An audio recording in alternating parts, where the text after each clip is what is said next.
Your sister can help us. Although just a handmaiden, she has Marjorie Tyrell's favor. And Lady Marjorie's betrothal to the king may be enough to keep the Boltons at bay. If it's presented to her as it should be.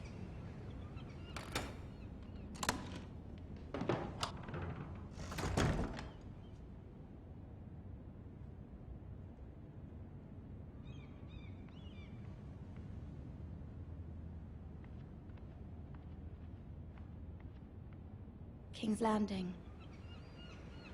I wonder if it's sunny at Ironrath today.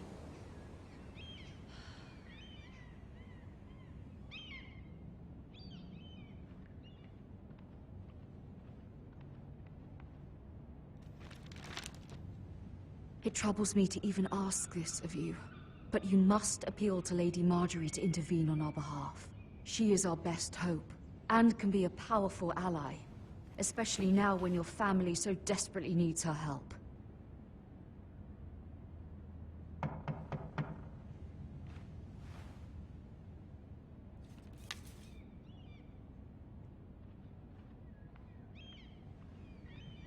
One moment. Oh, sorry, milady. I didn't mean to disturb you. I can come back later if you'd like.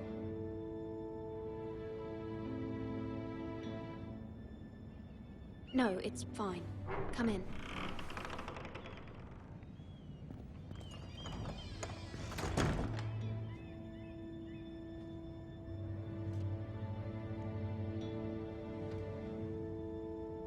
Begging your pardon, milady, but you all right? If you don't mind my asking, you seem rather upset. I'm fine, thank you. Of course, milady. Please hurry if you can. Lady Marjorie will be here any minute. Of course, milady.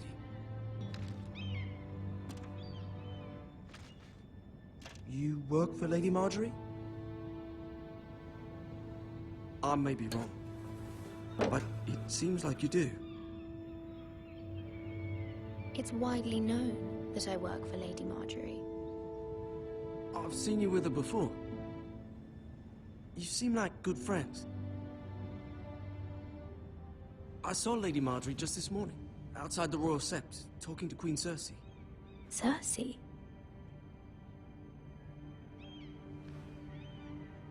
They appeared to be having some sort of disagreement. I couldn't hear much, but it was definitely an argument. You were eavesdropping? No, not at all. I was just passing by and I heard them arguing about House Forrester and... House Forrester?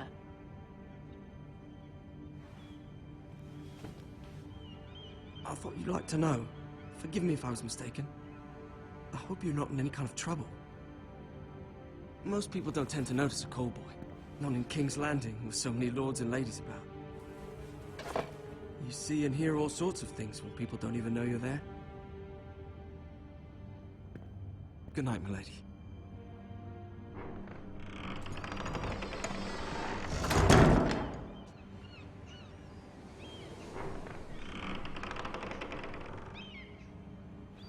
Lady Marjorie, you're early.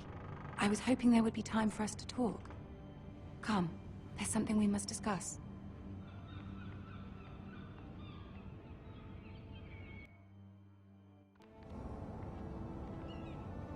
From the day you arrived in Highgarden, I've thought of you more as a friend than as my handmaiden. A dear friend, in fact. Thank you, my lady. And you know how I feel about what's happened to your family.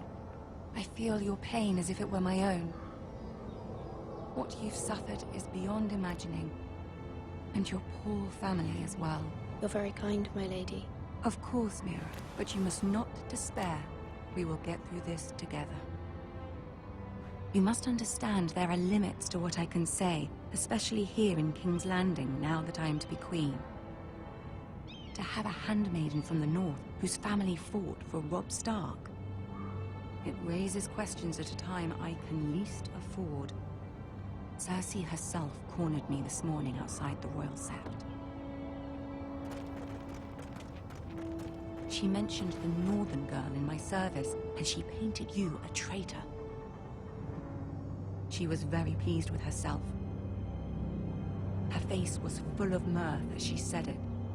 What does she intend to do? She intends to make you miserable, knowing that will make me miserable as well. She demands an audience. She wants an apology of some sort. For what, I don't know, but she's waiting for us now, and I promised I would bring you to her. I wouldn't ask this of you if it were not important. I cannot afford any conflict with Cersei with the wedding so near. I'll do as you ask, my lady. I knew I could trust you. Humor her. Tell her what she wants to hear. See if the Queen Regent is ready to receive us.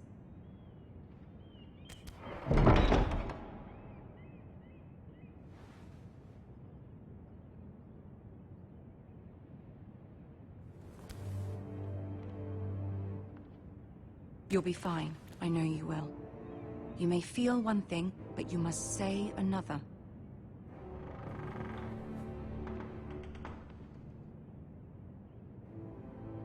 Good luck.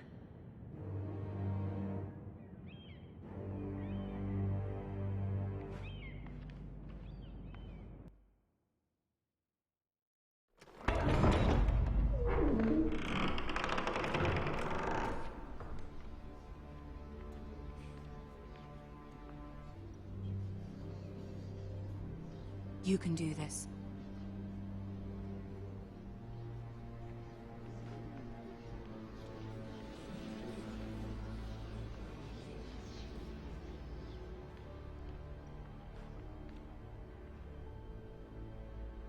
Ah, Lady Marjorie.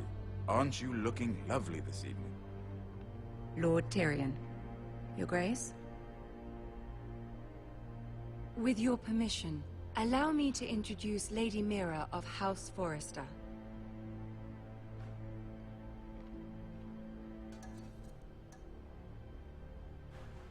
Your Grace. The girl knows her courtesies. Impressive. You may rise. House Forrester is a northern house loyal to the king. Are they? I beg your pardon, Your Grace. I wasn't talking to you. I want to hear from the girl. Is your family loyal to the king? Perhaps you should ask the new Lord Forrester. He's not here, is he? She is. The girl can speak for her house. Joffrey is the one true king, Your Grace. And yet, for centuries the Forresters have been loyal bannermen to House Stark. A house of traitors.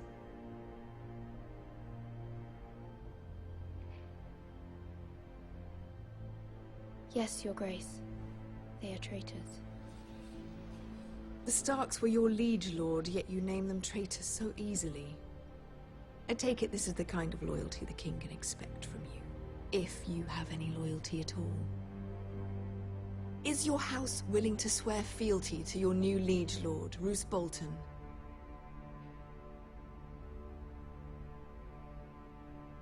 He is the Warden of the North, Your Grace. He is. And I the Queen Regent, and Tyrion the Master of Coin. The girl has a remarkable talent for answering questions while in fact saying nothing at all. Old allegiances are not easily abandoned. But now that the war is over, we must look to rebuild and forge new alliances. There are ships and shields to be built, and Joffrey will need a steady supply of ironwood for his armies. I'm told there are others who would happily serve that purpose, but I trust we can rely on House Forrester. Forrester Ironwood does seem rather unique. Yes, Your Grace. It would be a shame to see it fall into the hands of another house. I imagine you'd do almost anything to prevent that from happening, wouldn't you?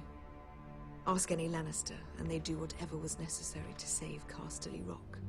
It would be unfortunate to see another house lay claim to what's yours.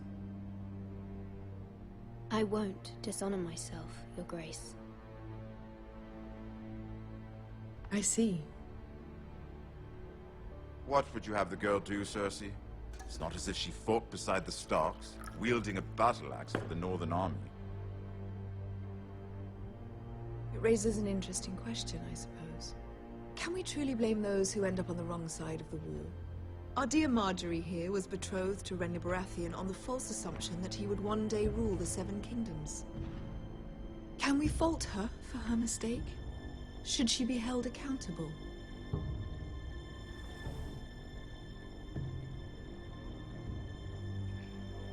I'm sure she regrets it. Perhaps. Perhaps not. If there's a point to this, I hope you find it quickly. Loyalty can be such a hard thing to define. This city alone is filled with all sorts of ambitious opportunists looking to reinvent themselves, pretending to be something they're not. Who knows what lurks within their hearts? You are a girl from the north, here in service to Lady Marjorie. One can only assume her interests are yours. Yet loyalty to a king, that must be absolute, beyond question. And if your loyalties were to become conflicted between your king and the very person whom you serve, what would you do then? I'm sure she would... would... Let the girl answer the question. Go on. I would be true to the king, Your Grace. Well said. I was beginning to worry you didn't have your priorities straight. She is a threat to the crown, isn't she? The most dangerous handmaiden in all of King's Landing. My sense is this girl will say almost anything to get what she wants. Which is not very encouraging. I'd like a word with you, if I may. Of course, Your Grace.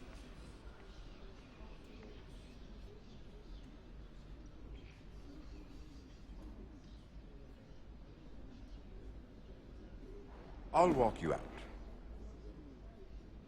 This may come as a surprise, but I met your father once, at the tourney at Lannisport. Even then, he didn't trust Roose Bolton.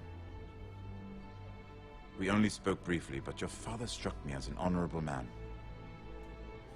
You have my condolences for his loss. These would be trying times for your family, even under the best of circumstances. Thank you, Lord Tyrion. That's very kind of you to say. That certainly took courage. To so publicly declare your loyalty to Joffrey for all to hear. Poor Lady Marjorie was humiliated, although Cersei seemed quite pleased. It was quite the first impression. I, of course, found it all highly entertaining. I did it for Lady Marjorie. Rather odd, if that's what she asked of you. But I'm sure she has your best interests at heart. My sister and I have our differences. She takes great pleasure in her little charades. I take mine in thwarting them. We must find our amusements where we can. She threatened to give your ironwood to another house. It is the Master of Coin who decides such matters. The Crown needs boats. Boats need wood, and I speak for the Crown in this regard. Not her. What are you suggesting? I suppose the Crown could be persuaded to secure ironwood from House Forrester. Lady Marjorie might not look favorably on such an alliance, and it would infuriate Cersei. Although what would be amusing for me might prove rather dangerous for you and your house. Are you willing to risk that? I'm sorry, Lord Tyrion, but it's a risk I cannot afford. I admire your discretion. Now, if you'll excuse me, I promised Sansa I would join her for dinner tonight. 3 beautiful bottles of Dornish wine await my arrival. The mere thought of them makes me thirsty already. I hope we meet again. Nothing would make Cersei happier. Until then, be careful. This is not the North. King's Landing can be a nest of vipers to the uninitiated.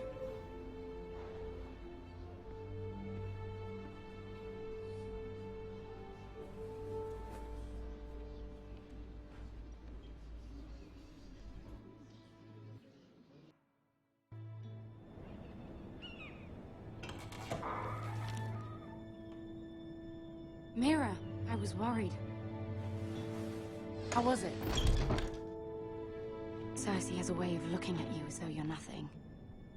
It's more than a little intimidating. I'd rather not discuss it, if you don't mind. Of course not. It must have been horrible. but at least it's over now. Lady Marjorie has spent the entire day working on seating arrangements for the wedding. Of course, you and I are seated way at the back, here with the 4th cousins and the 9th-born sons. Ah, Sir Jamie. I wouldn't mind tarnishing that white cloak of his. Sarah! What? It's true. And Oberyn Martell, the Red Viper. I'm told he has a paramour, which I doubt is Dornish for wife. Put it back. We're just having a bit of fun.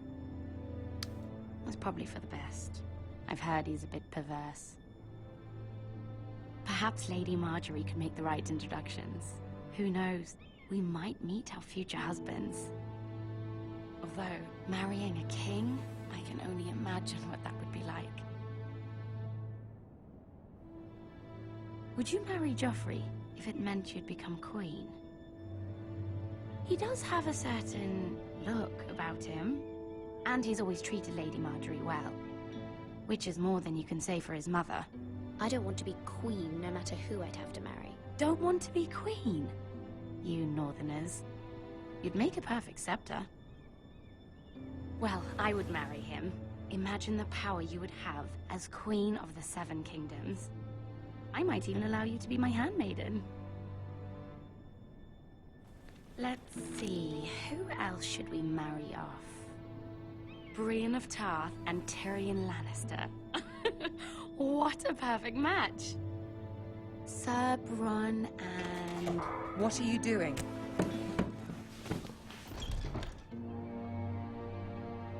Well? Sarah? I'm sorry, my lady. As am I. We shouldn't have been messing about.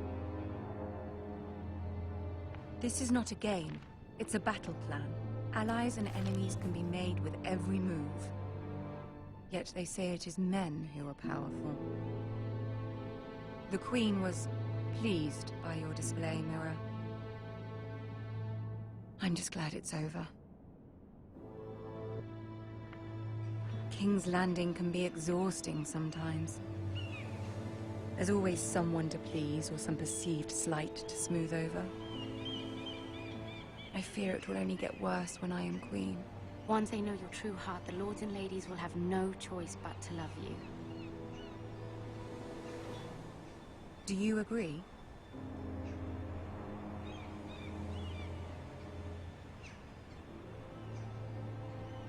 Once you are queen, the lords and ladies will do their best to please you.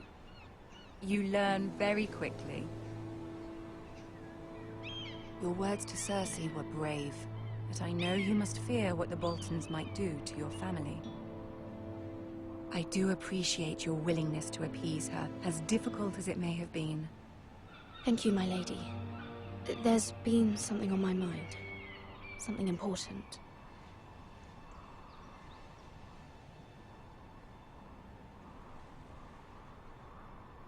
My mother wanted me to ask a favor of you, for my family. But as you said, you're in a delicate position now with the wedding so near. And I would never want to jeopardize that. Soon I will be queen. And maybe then I'll be in a better position to help you. But for now we must both be cautious.